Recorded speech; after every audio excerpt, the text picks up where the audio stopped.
Hello, my name is Desmond Edagisi, and I'm here to take us on the subject mathematics. Today, we'll be looking at the theme numbers and numeration. And under numbers and numeration, we'll be looking at sets. And we'll be taking just a basic introduction to sets. In our class today, we'll define what a set is. We'll also look at what elements or members are. Next, we'll see conditions for sets, and we'll look at the conventions necessary in the topic sets. As an SS1 science student, I'm sure you had to shop for books at the beginning of the term. So you had to get books on mathematics, physics, chemistry, biology, and so on. Well, an expression of all of those individual textbooks as one whole is what we refer to as sets. Sets as a topic is a fundamental one in mathematics, and it is simply the group or collection of well-defined objects or any type of data that have something in common or obey a certain rule. So sets could contain anything. Like we said, you could have people, shapes, cars, textbooks, numbers, papers, chairs. Think of anything. Set is simply a collection of anything. In mathematics though, sets are typically a collection of numbers. As we go forward in our class, we'll see that there are things called number sets, where you have numbers such as integers, whole numbers, rational numbers, irrational numbers, complex numbers, and the likes. Let's learn more. The objects within a set are referred to as members or elements of the set. For example, if P is a set that contains the numbers 1 to 10, therefore we would say 1 is an element of the set P. This is written as 1 epsilon P. This sign here is called an epsilon. It's a Greek letter, and it means is a member.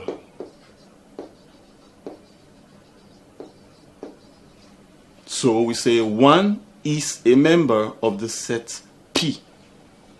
On the other hand, if we have an object that is not a member of our set, we use the symbol /epsilon. So we would say 11 is not an element or a member of our set P. Therefore, we say 11 is not a member of P. So again, P is our set that has numbers 1 to 10. It means that our number 1 is an element of P. 2 also is a member or an element of P. 6 is a member or an element of P. 9 is a member or an element of P. So we use either of the words interchangeably. Let's take a look at this example here. Our friend Amina is thinking of a number of things. So she thinks of some cars. We could say C being the set of the cars that she's thinking about. So you have a Toyota Corolla, you have a Mercedes-Benz E-Class, you have a Hyundai Elantra, you have a Peugeot 607, and you have a Benz Maybach. All of these cars are elements or members of the set of her thought, C. Let's take a look at her next train of thought. She's thinking of mathematical instruments. Let M be the set of mathematical instruments in her thought. So she has a ruler in her thought. She has a compass in her thought. She has a protractor in her thought. She has a sharpener. She has an eraser in her thought. She has a set square in her thought. It means that the ruler, the set square, the protractor, eraser, sharpener, and the compass are all members or elements of the thoughts the set of her thoughts, M, standing for mathematical instruments. Let's also say she's thinking of a group of numbers between 1 to 10. Again, we have 1 in her thoughts, 2, 4, 2, 6, 10, 9, 3, 8, 7, 5. It means that all of these individual members are all elements or members of the set of her thoughts. Let's say N. Also again, let's assume she's thinking of some books. So she has chemistry textbook in her thoughts, she has physics textbooks, she has maths textbook, she has biology textbook, and she has an English textbook. It means that all of these textbooks are elements or members of the set of her thoughts, let's say B. And so on and so forth. So we see that objects within a collection or a group, which is called a set, are called members or elements. Let's take some examples and see if we have a basic understanding. If we are asked to list the elements, now we know what an element is. List the elements of these following sets. Let's take this first set. List the elements of the first 10 letters of the alphabet. We know what elements are. It means that they are the objects within the first 10 letters of the alphabet. Let's do a quick listing. So we have A, B, C, D, E, F, G, H, I, J. Also, if we're asked to list the elements of the odd numbers less than 20, so we'll have 1, 3, 5, 7, 9, 11, 13, 15, 17, 19. So we have a list of odd numbers less than 20. Let's also list the elements of the days of the week. Of course, we have Monday, Tuesday, Wednesday, Thursday, Friday, Saturday, and Sunday. So these are all elements of the set of the days of the week. Again, if you are asked to write down the members, the next 3 members of the following sets. If we look at the pattern in our set here, we'll notice there is a multiplier of 2 between each number. So 2 times 2 would give us 4, 4 times 2 would give us 8, 8 times 2 would give us 16, and so on. Now let's find the next 3 members of our set here. 16 times 2 would give us what? 32. 32 times 2 would give us 64. 64 times 2 would give us 128. So these are the next 3 members of our set here. Let's also try to find the next 3 members of our set here. If we noticed for our second example here, there is an addition of odd numbers in increasing values. So we have 1 plus 3 here, which would give us 4. 4 plus 5 here, which would give us 9. 9 plus 7 here, which would give us 16, and so on. So 16 plus 9 would give us 25.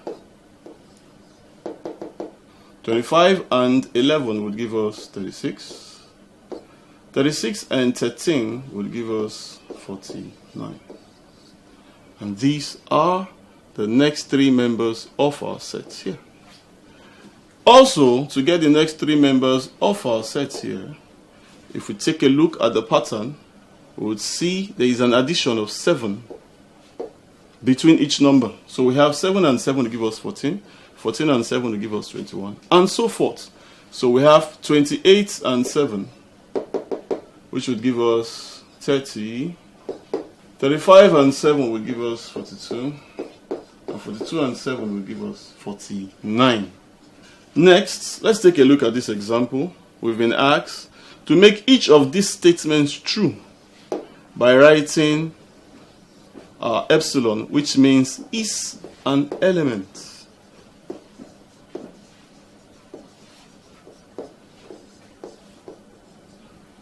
Or a negated epsilon, which says that it's not an element. To replace our asterisk here, let's take a look at our first statement. It says if A is the set of African countries, then Ghana asterisk A. So is this statement true? Is Ghana an element or a member of A, which is our set of African countries? Of course, that is true. So therefore, we replace our asterisk with our epsilon. Ghana is an element of our set of African countries. Let's take a look at the other example. It said if T is the set of four-sided shapes, then triangle asterisk T. So is triangle an element of T, which is the set of four-sided shapes? Of course not.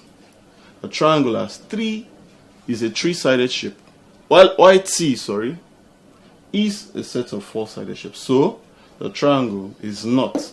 Therefore, we replace our asterisk here with a negative epsilon. Again, let's take a look at our sets here. If 8, we've been asked if 8 is an element of this set of numbers 1 to 10. Of course, we'll find 8 here.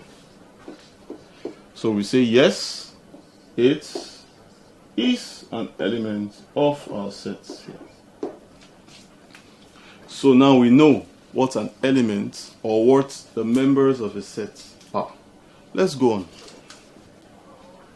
Now there are certain conditions for which a set must be true. And one of those conditions is that the members of the set, they must be well defined. By well defined, we mean that it must have a specific property which makes it easy to identify whether a given object belongs to a set or not. That is, it must not be vague. It must not be ambiguous. It must be clear and simple enough to determine if an object belongs to a set or not. Let's take an example. We have 6 sets here. Let's see which set is well defined or not well defined. Let's take our first example here. The collection of positive numbers less than 10. Again, let's take a look at our properties here. So we have positive numbers less than 10. This is clear enough. It's not ambiguous and it's not vague. So we say yes, this set is well defined. Let's take a look at our next example. The collection of good students in your class. Take a look at our properties again. Good students. Good students. Good students. Is that clear enough? If you think clearly, you will notice that good is not clear enough to use as a specific property, because good could refer to a number of students who are well behaved, or it could refer to students who score above a certain percentage, say 80%, or it could refer to students who are quiet in class. It could refer to students who are good talkers, and so on. So it is not a clear enough property, and hence we say this set is not well defined. Next, let's take a look at our other sets. The collection of vowels in English alphabets. Again, our property here being vowels in the English alphabet. So it's not just the English alphabet, but the vowels in English alphabet. Of course, we know that there are 5 vowels in the English alphabet. So it means that this set is very well defined. Again, if we take a look at our other example here, the collection of rich men in your town. Our specific property here being rich men. In your town, of course, rich men. Rich men. The word rich is also vague and not clear enough because there is no clear-cut definition to give a bar beyond which someone is pronounced rich. So you could have a million naira, could have 500,000 naira, could have 50 naira, could have a farm, could have a big farm, maybe 50 cows, 60 sheep. There is no clear-cut definition of the term rich. It therefore means that this set is not well defined. Let's take a look at our next example. Nigerian singers with ages between 18 and 25 years. Again, our specific property being 18 years and 25 years. Of course, this is a well-defined set because it gives us a range. So we are not guessing how old or how young our singers are. We say this set again is well-defined. And then let's take a look at this last set. The group of young dancers. Our specific property here being young dancers. So we see the difference between the set before now and this.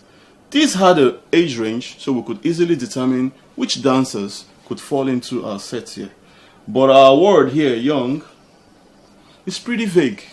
It's not clear enough because there is no clear-cut age difference to say young. A man of 50 could consider himself young, of course, and a person of 25 could consider himself not young, could say he's old.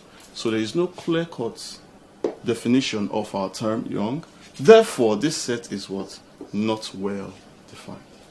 The next condition that a set must satisfy is that it must be distinct or unique. That is, it must be easily distinguished within the list of its set. It means that the objects of our set must all be different. They must not be the same. The same object cannot be included or repeated in a set more than once. Let's take some examples. Imagine we have a set that has its elements as 1, 1, 2, 2, 3, 3, 4, 4, 4. This is a wrong manner of putting down our sets. We'd rather list them once. So we have 1, 2, 3, and 4. A set like this is not distinct, neither is it unique. This is a much better way of writing our sets. Another example is the letters in our word Google. If we were to list the letters in the word Google, we'd list them out as G-O-R-E. G appears twice, O appears twice, L once and E once. We simply take one of each letter and we put it in our sets. We would not write all the individual letters of our word as Google. So again, the condition for a set, that is the condition the set must satisfy again, it must be distinct or unique. Let's go. In sets, there are certain conventions that are accepted as the norm. One of that convention in sets, as you go deeper into our class, you'll notice that lowercase letters are used to denote elements of our sets, while our capital letters denote the name for the set itself. For example, if we had the vowels of the alphabet, we have A, I, E, O, and U. If we notice, our elements are all listed in small letters, while the letter representing the set itself is always written as a capital letter. So that's one convention that set always follows. Again, the lowercase letters denote our elements, while capital letters denote the name for our sets. Now let's take a look at all we've learned so far. We said a set is a collection of well-defined objects that must obey a certain rule. We said the objects within a set are called elements or members.